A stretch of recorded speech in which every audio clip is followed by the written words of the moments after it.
Good evening, everyone.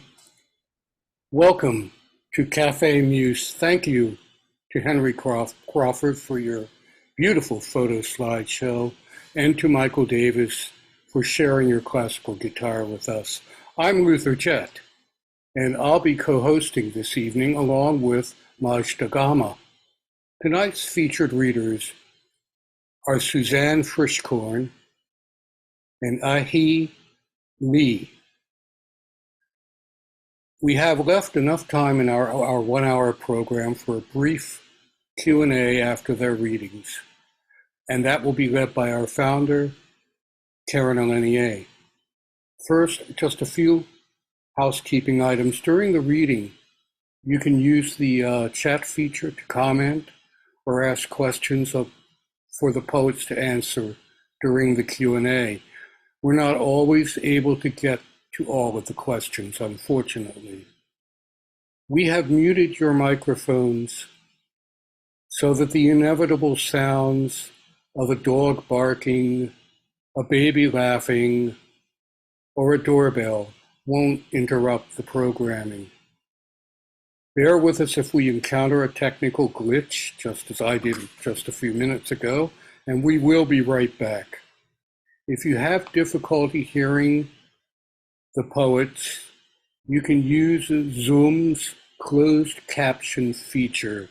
Look for a gray box at the bottom of your screen labeled CC. Click it and then choose Show Subtitles. Closed captions will appear at the bottom of your screen.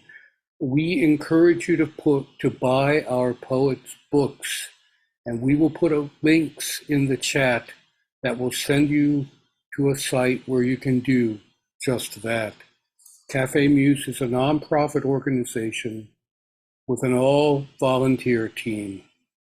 We also encourage you to donate to Café Muse in support of its literary programs. We will put the donation link in the chat also. And now, without further ado, it's my pleasure and an honor to introduce our first poet, Suzanne Frischkorn. Suzanne is a Cuban-American poet and essayist. She is the author of 4 poetry books, most recently Whipsaw on Hinga Press, 2024, which is a Eugene Paul Nasser Poetry Prize finalist. Her other collections include Fixed Star, a Forward Indies finalist, plus Girl on a Bridge and Lit Window Pane. Both of the latter are available from Main Street Rag Press. And she has also published 5 chapbooks. She is the recipient of the Writers Center Emerging Writers Fellowship for her book, Lit Window Pane. She has also received the Aldrich Poetry Award for her chapbook Spring Tide, selected by Mary Oliver, a Connecticut Individual Artist Fellowship, and a 2023 SWIM, Supporting Women Writers in Miami Residency Award at the Betsy. Her poems have recently appeared or are forthcoming in a number of journals, including Cincinnati Review, Denver Quarterly, North American Review, and Salamander, as well as the anthologies Latino Poetry, a Library of America anthology, and I Am So Jealous, and The Nature of Our Times, Poems on America's Lands, Waters, Wildlife, and Other Natural Wonders from Paloma Press. She's the editor of $Poetry is Currency, an assistant poetry editor for Terrain.org, and previously served on the Terrain.org editorial board. She teaches for the Writer's Voice of Central New York State's Downtown Writers Center PRO program and the Writer's Voice online. Her book, Whipsaw was acclaimed by Alison Adele Hedge Koch as an astonishing run through verdant and shattered forests, transcended one temporal dimension at a time. A review in Terrain called it an extraordinary collection from an accomplished poet who deftly guides the reader through an America full of beauty and danger. The book was published before last fall's national election and lauded then as a message of essential, if cautious, hope. Reading it now, neither that inherent caution nor that core of hope seem diminished. If anything, both messages have become even more vital and urgent. Suzanne often employs images of trees and forests, but be aware, this book is not simply about trees. It is about so much more. It is about you and me. It is about all of us together in this wild, precious, perilous time. Please welcome Suzanne Frischkorn. Luther, thank you so much for that beautiful introduction. I'm so touched. I was very moved by that. And I want to thank the whole team here at Cafe Muse Online for inviting me to read. I'm very excited to read with Ahi. And I think Luther summed up the book, all the things that I was going to tell you before I started reading. But for the most part, he's correct. This book was written, this is Whipsaw, it was written uh, between the years of 2016 and 2020. Um, it's a book of witness. It's very American, and it does have a lot of climate grief and nature throughout. That's one of the themes. I'm going to begin at the beginning with the first poem in the book. Um, I wrote it right after the 2016 election results, and it's called Dear America.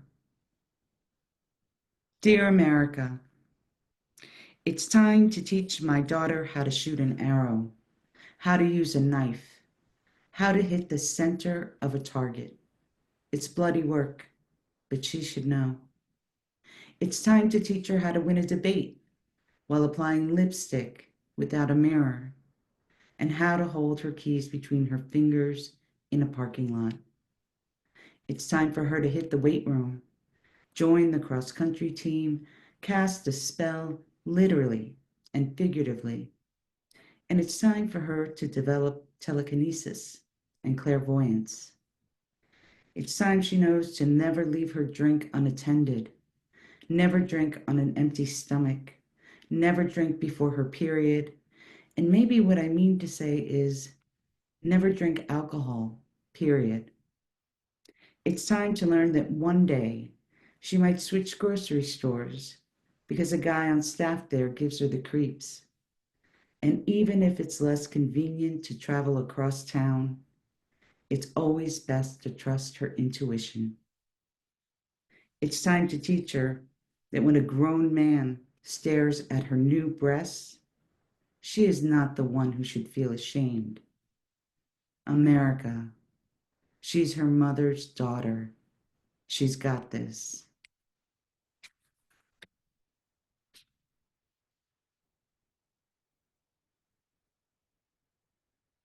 Museum Mile, New York City.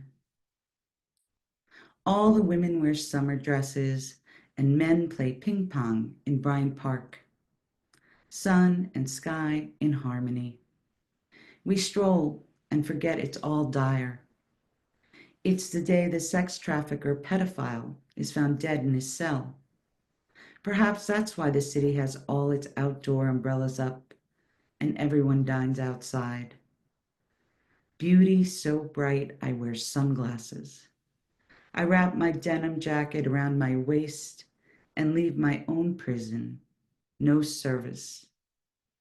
All I can do is let sun kiss my skin and believe every day on the Upper East Side must be this fine.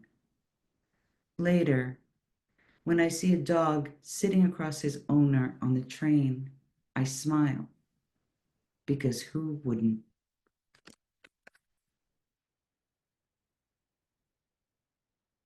This next poem was written for the orca Telequa, who in 2018, after giving birth to her calf, it died only a few hours later. You might remember that story. It was on the national news, and um, we watched her tour of grief. And I wrote this for her. Telequa. She carries her grief. She nudges it to the surface for weeks. And when the grief weighs her down, her sister whales carry her grief for her. Women carry grief too, in their pockets. Their grief is like sea glass or stones or loose change. Mourning, fox or deer or coyote cut through our lawn. They still and turn to look at me while I smoke on the porch. Telequa doesn't know that I see her, that I carry her grief in my pocket. Telequa, I carry it. I carry it. I carry it. I carry it.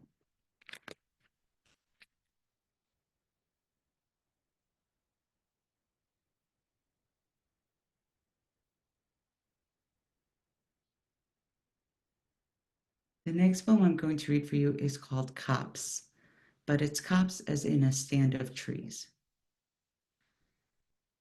Cops. When Congress slipped a note to sell off federal lands, to deforest, to develop, and to cut enlightenment from the American landscape, I began to memorize definitions for the words copse, gully, rill, rivulet, orchard, maple, oak, linden. A place in Antarctica hoards every seed on this planet underground for the apocalypse. Last night, a tree fell in the windstorm. The crack sounded like a split in the universe. It fell in the road and blocked traffic like a protest. This morning, the town came and ground it down to stump. It's still windy. The trees sway outside my windows, rendering their own march, waving, waving, we are here, we are over here.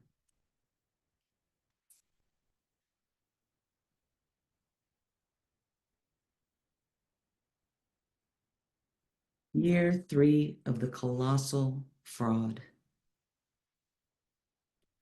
We are none of us quite who we were. The past, a dream from which we wake each morning. The dead don't speak, however much we wish them to. We are none of us quite who we were. The less you speak, the more you hear. A rusty hinge is never still. The dead remain silent. We are none of us quite who we were.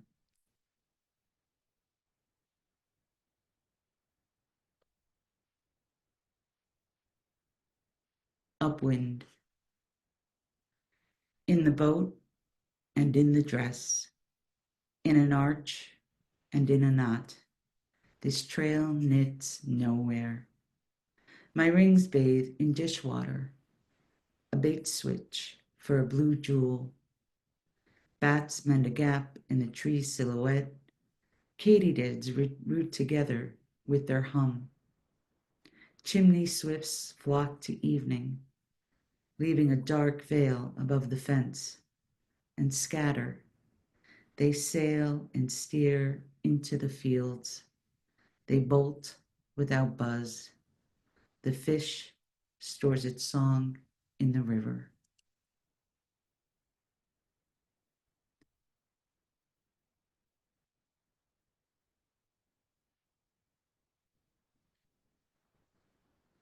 This next poem was written around the time of the Christine Blasey Ford trial, where as someone who went to school in the 80s and was around her age, um, Brett Kavanaugh was someone I knew. I knew guys just like him, and it brought a lot of memories back for me. At the time, my daughter was a junior and was looking at colleges, and I had a lot of anxiety about sending her off to school. Nocturne. The coyotes create an auditory fence.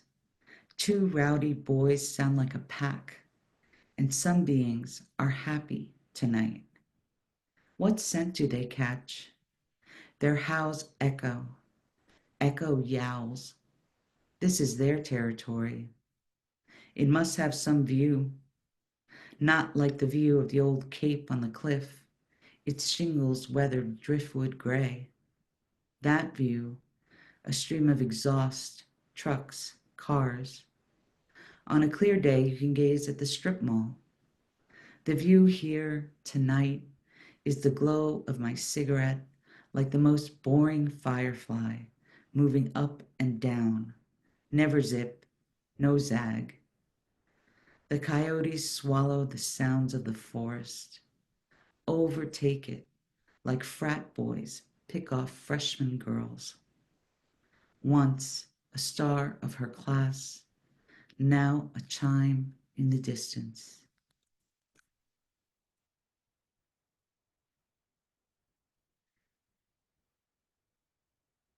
Kind of wish I had some happier poems for you.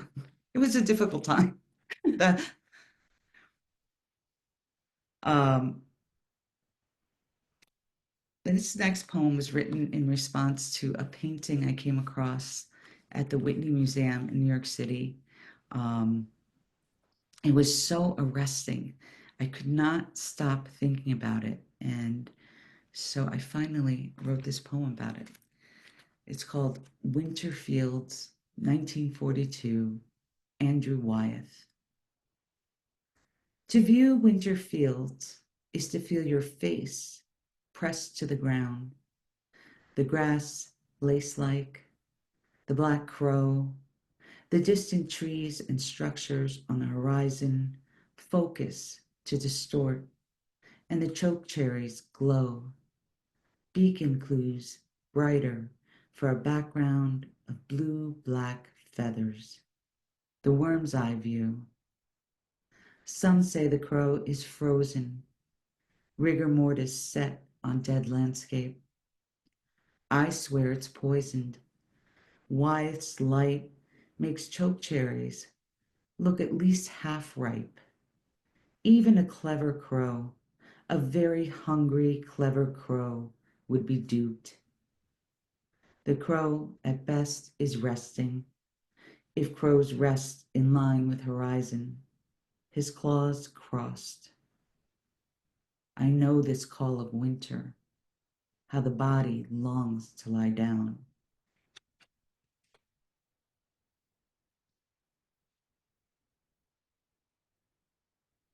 Half light, the first bright sun of the year, and I am unable to face it. Sunlight glitters in gutter streams and thin snowbanks, just enough to reveal their entrails, decayed leaves, blackened branches. By afternoon, the sun is unable to break through the clouds. As we leave to pick up my son, my daughter catches snowflakes on her tongue. In the backyard, a woodpecker coaxes a beetle out of the pine bark. Sometimes no amount of burrowing will suffice. February, the month where giving into dormancy is most seductive. It feels farthest from spring. I remind myself the earthworms are busy aerating the soil and that dormancy is a form of conservation. I remind myself to pick up my son, to go to the bank, the post office, the market. These small trips, daily and ordinary, get me through the longest month. The afternoons hush, interrupted by snowplow and small children running through the house, fills in the night. I wake before dawn to find our neighborhood buffed in silence, its hard edges softened. With sunrise comes the rhythmic scrape of shovels against pavement. The snow appears brighter in the half light. The wind tosses up sparkling motes.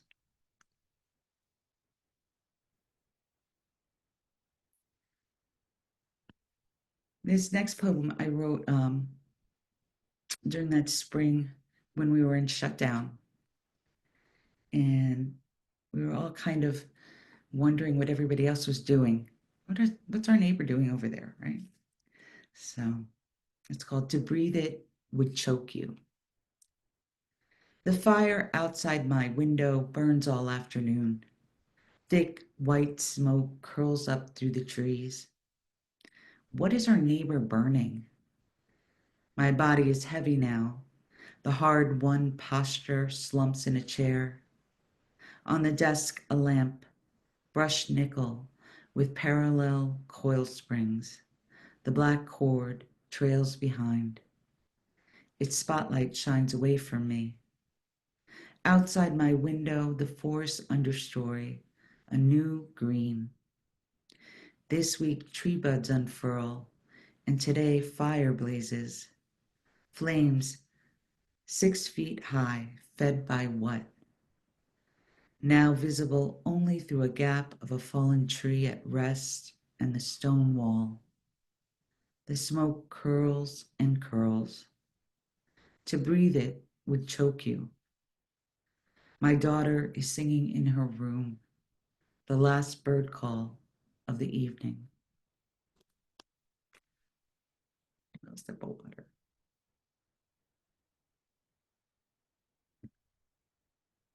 I've heard it said that every poet has a doe poem, and this poem is my doe poem. Doe. Caught between stumble and rise, the doe young, the day entering twilight. We drive north, others south, cars driving home in the corridor of woods. Her struggle to right herself loops like a reel. It was that fey time, how her heart must reel when she realizes she's left forest. The road's vibration like the scrape of metal on teeth for her hooves. Wood scent within reach. She is righting herself as cars speed past her, speed toward her in that dangerous time, twilight, the refraction and scatter of sun rays when the sun slips below horizon. Another reel winds in another day. Time of most fatal car accidents. Tired drivers, blinded by sun on the road. Her natural grace abandoned her. She favors her left side, the doe in the midst of riding herself. Her eyes on the woods. The fae hold their breath. Sunlight refracts. The sun edges horizon. Twilight, and she stumbled. She is half rising. The doe favors her left side in the midst of rising. This reel loops and loops all evening. Her leg, the struggle in the road I drove past, tired, heading home. Other cars, other drivers, tired, driving north, driving south, cars on pavement in a corridor of woods, and she caught in the middle with shattered sun rays. and the horizon at twilight. Her heart, my heart, reels. In the rearview mirror, the doe. I drove past the doe after she stumbles, and as the cars rush towards her, and like a reel that breaks, I never learn if she returns to the woods. She is forever caught, half rising at twilight in the middle of the road. The last poem I'm going to read for you this evening, thank you, um, was written, it's the last poem in the book, and it was written during the spring of 2020 and the protests against systemic racism, and it's called Home Ground. This bird call would be mistaken for a fading bottle rocket, and the peepers will sing their Greek chorus. There is a lot to be said for the preserve. It has more than a little of a lot of good things. Water, of course, ripples. This is how in geography the low takes the high. Do you remember the morning after the ice storm? How the wind through the branches sounded like the parting of bead curtains? June now, and all over America, helicopter blades cut through birdsong. Thank you all so much. Wow, thank you, Suzanne, for those poems. I was so hypnotized at one point that I think my cat completely startled me and raised my adrenaline levels through the roof. So anyway, beautiful, powerful poetry. Thank you. I'm so pleased to introduce and welcome our second reader of the night, Ahi Lee. Born in South Korea and raised in Peru, Ahi Lee is the author of Asterism, selected for the 2022 Dorset Prize, and the poetry chapbooks Bedtime, Riverbed, Dear Bear, and Conatary. She has received scholarships and honors from the Academy of American Poets, AWP, Breadloaf, and Sewanee Writers Conference, among others. Asterism opens with an epigraph from Italo Calvino's book Invisible Cities, quote, and everything conceals something else, unquote. An apt dialogue begins with this invocation of a book of fables based on a conversation to asterism and the heart of it, a conversation between selves and inhabited countries, one that is unhyphenated, indefinite, country, not culture, not skin, clumsy geese of three wings. We are gifted the strong imagery contained within the title of a loosely joined cluster of stars, forming not quite a constellation, but a pattern to guide oneself by. Star-like asterisks are literally sprinkled through the book as section breaks, and the three sections can be read non-linearly, which rewards the reader with small sensory journeys, palatable and pungent, but not quite within reach. I've become an expert at packing exactly 50 pounds worth of breadcrumbs, we read in the poem titled Chicago, Re-Entry Ritual. And through the migrating body with three wings that moves between the familial homeland of Korea, the childhood country of Peru, and America, we bear the suitcases, the border papers, and leave behind the trail to find ourselves with. I felt so immersed while reading Asterism that afterward I realized I could not think of a single sense that wasn't evoked. So richly layered is the text with journeying, dreaming, and becoming. I'm grateful to Ahi Lee for a book that teaches me how to navigate it as I read it, even down to the naming of the poet and pronunciation. all deftly done, given the three languages interwoven here, English, Spanish, Korean, and given that I believe English is the poet's third language. Um, all the best fables and fairy tales begin when we step out our front door to leave the known world behind, to dine at unfamiliar tables and gaze at constellations new to us. Asterism allows us to do just this. It's a breathtaking immersion into a third culture taking form and taking flight. Please welcome A.H. Lee to Café Muse. Thank you so much, Marsha. That almost made me cry. Thank you so much for your generous words, and thank you for reading the book so tenderly. Thank you.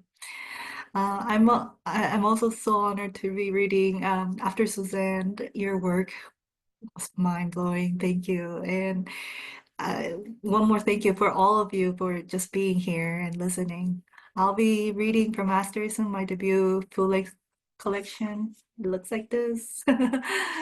And like Mashta mentioned, asterism, it can mean a pattern of stars or a group of three asterisks.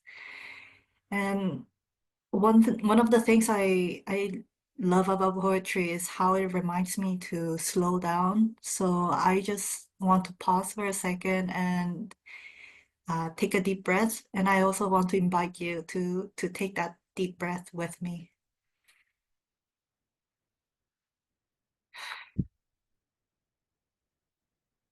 I'll start with a poem, with the very first poem in the book. It's called Self-Portrait as Portrait. Here's you. I suspect we were made tentatively. An exact assemblage of organs, emotions, complete with little phantom pains.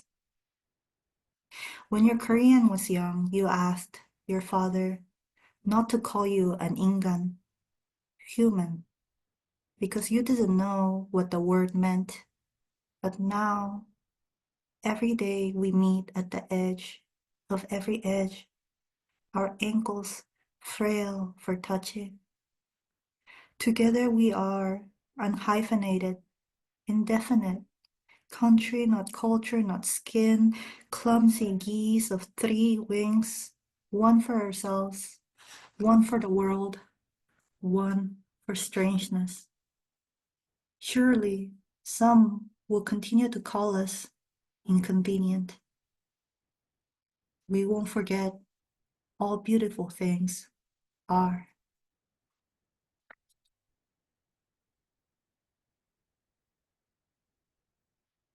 The next poem was also quoted by Bashida. It's called Chicago as Re-Entry Ritual. When I usually travel back and forth from Korea and Peru into the US, Chicago is usually my point of entry since I currently live in Wisconsin, but I've been around in the Midwest for a bit. So this is for that wonderful O'Hare airport. Chicago as Re-Entry Ritual. I've become an expert at packing exactly 50 pounds worth of breadcrumbs. The luggage, the head I unload mid-flight. I leave a snowy trail over the Pacific. The fish swallow my way back. But I know the tail will remain. Upon landing, I look back, my eyes crust with salt. I wander through the labyrinth of customs, praying for safe passage in a mixed tongue. What's the purpose of your visit? They ask. What's the purpose of me? I ask and answer myself every time. To be reunited with love, waiting at every side of a border. To consider a country isn't a womb, though a womb can be a country. To carry the migrant dust on my limbs, the remnant skin cells from people who embraced me goodbye. to let them weigh my hems, to die like a candle to a kiss at each point of entry, rename my departures into returns.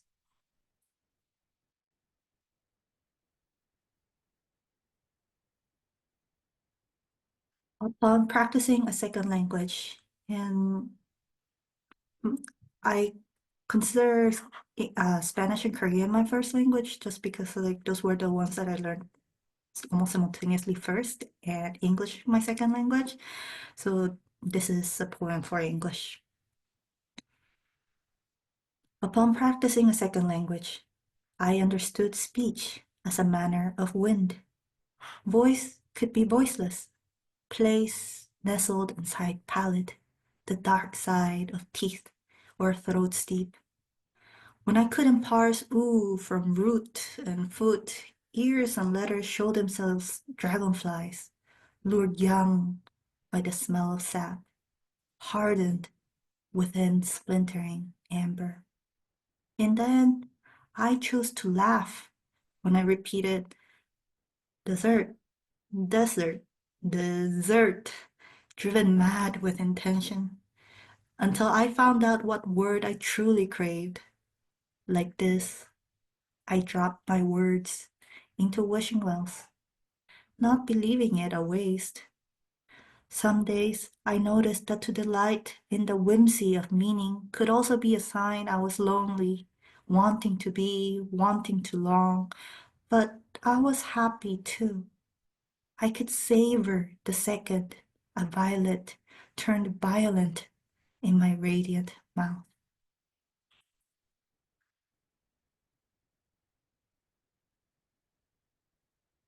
This next poem is called El Milagro as Edges, and El Milagro in Spanish it means the miracle, but it's also the name of a neighborhood in Trujillo, my hometown in Peru. El Milagro as Edges. This is what the sun would taste like if stored in a fridge. Alejandra, my childhood friend, says, as she hands me a perfectly round slice of pineapple, chilled, half-dressed in a thin plastic bag. She smiles, her face casting an umbra in which I am a visitor. Once I read each heart knows its own bitterness, and no one else can share its joy. But we sit, our backs mothered by this wall, we, a brief intersection of elbows, a small choir of helpless slurps, our mouths flooding and the juice dripping freely, dribbling down the length of our tan fingers, down to dot the sand until we reach the middle, tough to the touch of our teeth. I mistake it for seed, but it's not seed. It's corazón, cour, a core, what brings together a fruit's flesh. She eats until her hands empty, while I can't. It's hard and not so sweet.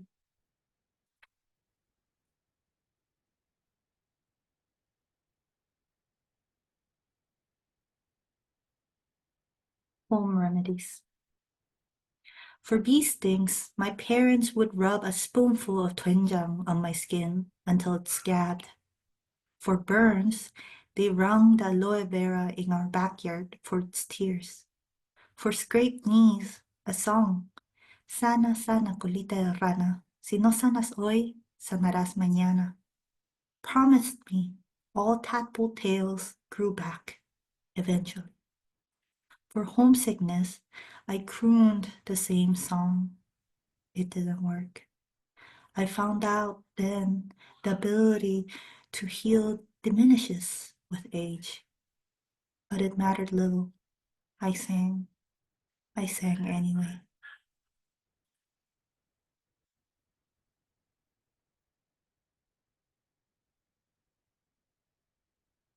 목욕탕 is inside. 목욕탕 is the name of like of Korean public baths in which like people, I mean, there's like a women's section and a man's section, but everyone kind of gets naked and goes into the same public bath. It's actually, it's very vulnerable, but also it's like a wonderful, it's a almost magical place in my opinion. 목욕탕 is inside. From the entrance, the steam smells of pine leaf and boiled eggs. I sink into one of the hot tubs, quickly become raw skin. Conditioned timidity, I can't reason away. Mauve heat blush with a nervous eye on a towel, which had assured me it would conceal the soft folds of my stomach. I'm not alone. There are others more accustomed to bareness close by. Today, we all wear the same teal waters, every quivering droplet. Together, we treat the tiled floors as moons of milk fat, of dark budding nipples and creviced thighs, of wide stony hips, of tender skin, exfoliated from mineral sweat and grime. And I, pulse and curve, feel lightheaded in the warm water, or the beauty of something so ordinary like the body. Inside this 목욕탕, I start to believe I can hide away from eyes and words that hunger. I lean back, drift into a time long before shame was something to dress for.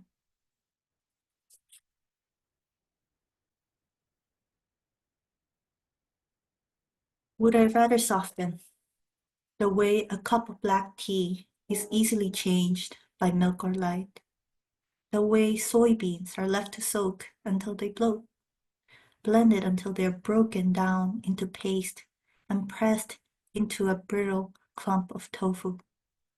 The way a drumstick is forgotten at the back of the fridge, and months turn muscle into a fuzzy forest of mold. You can't choose when grief will knead your heart sore. But as a child, when I asked my mother why the pill bug rolled into a solitary planet when I was afraid, she suggested we practice softness, listen to what it had to say. And this too didn't leave us unscathed.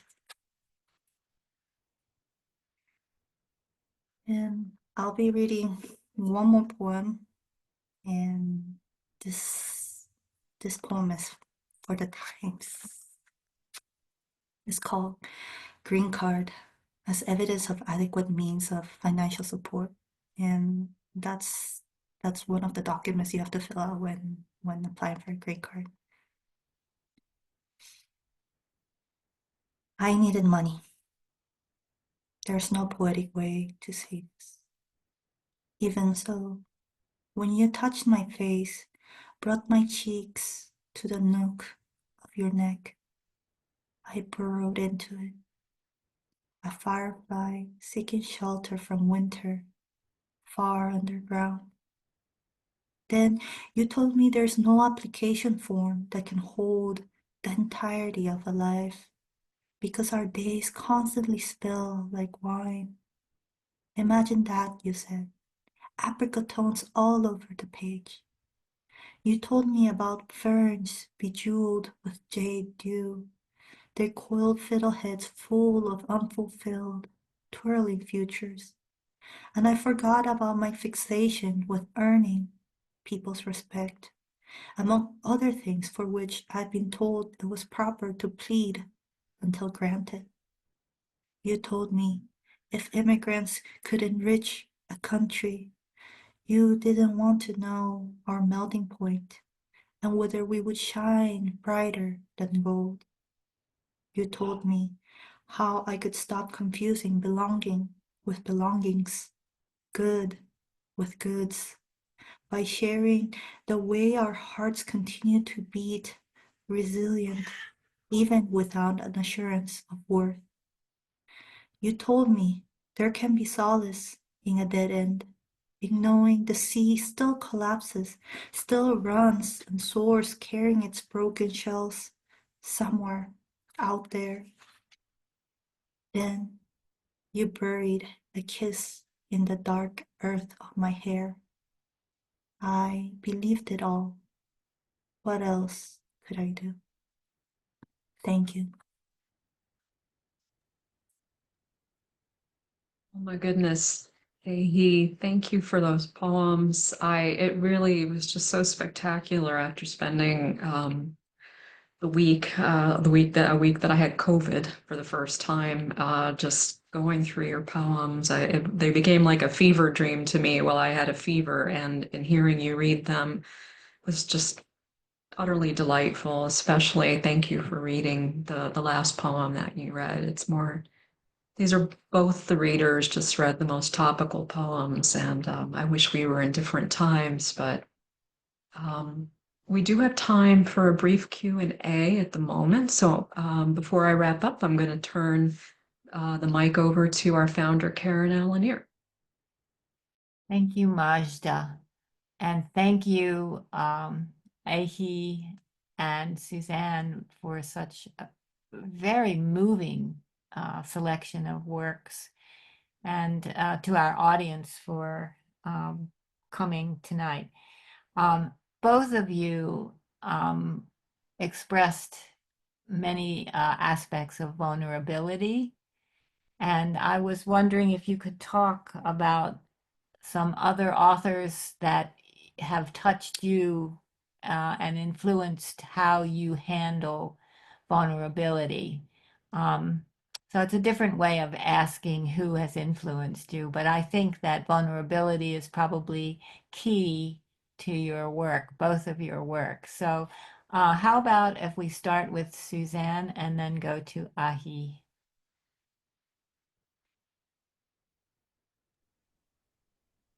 It's such an interesting question. I've never really thought of someone influencing my vulnerability. I think I was very influenced early on by Elizabeth Bishop. I tend to write my poetics is of loss, right? When you see that, you can see that thread throughout my books. But vulnerability is something I think that you, if you're going to write a poem, you need some stakes, right? You need to put some stake in it. You need to have some skin in the game. And to me, you're not really successful unless you're either being vulnerable, either about an experience you had, or maybe being vulnerable in your use of language or form, something that makes you feel a little bit nervous that people are going to read it. Something that kind of makes you feel like you're going to be sick if people are going to read it. To me, that's like how I judge if my poem is, finished or not, or if it's worthy of publication. When I get scared that someone will read it, that's the only way I can speak to that question, which is kind of graphic. I'm sorry. Oh, please don't apologize. I think it's a really interesting answer, and I tend to ask uh, odd questions, I but know it wasn't odd, but I just never thought about it. But yeah, I always find that when I'm scared, which means I was vulnerable in some shape, way, or form, um, it makes for a better poem. Those are the poems that people respond to. So that's but I don't think anybody has influenced me to be that way. well, maybe Elizabeth Bishop had her vulnerabilities, Right, and right.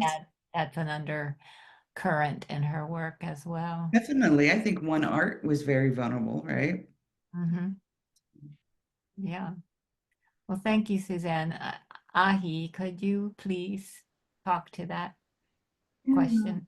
Um, I'm thinking at the top of my head, I'm thinking of Teresa Ha-gyung-cha just when she was writing her life story, and the Korean War and how it affected her family too, and the different like fragmentation she went through.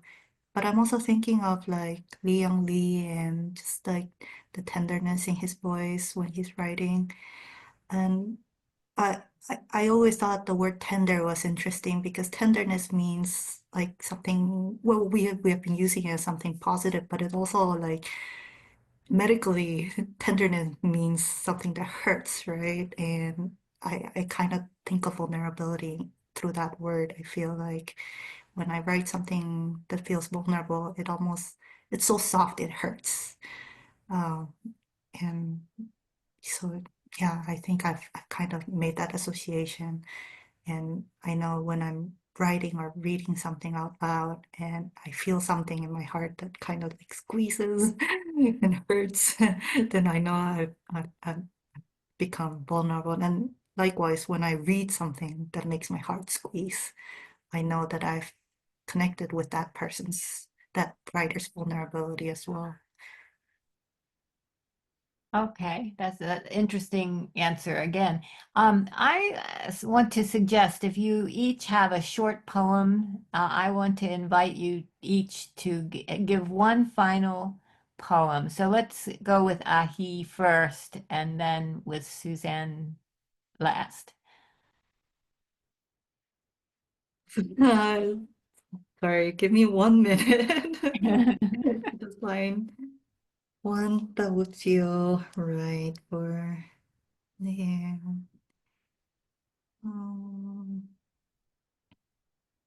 Okay. Yeah, I'll read a short one called When a Language is Said to Be Lost. When a language is said to be lost or prodigal, it's really underway. This is the principle of mass conservation. That memory can be exhausted into feathery gray ashes, but the mind, like hair, can't help but absorb, carry the smell of smoke wherever it goes. Belonging splits easier than an atom into being, longing, and language. Yes, I have known it to erode into dust, but also birth a new mountain within the mouth. Thank you. And Suzanne.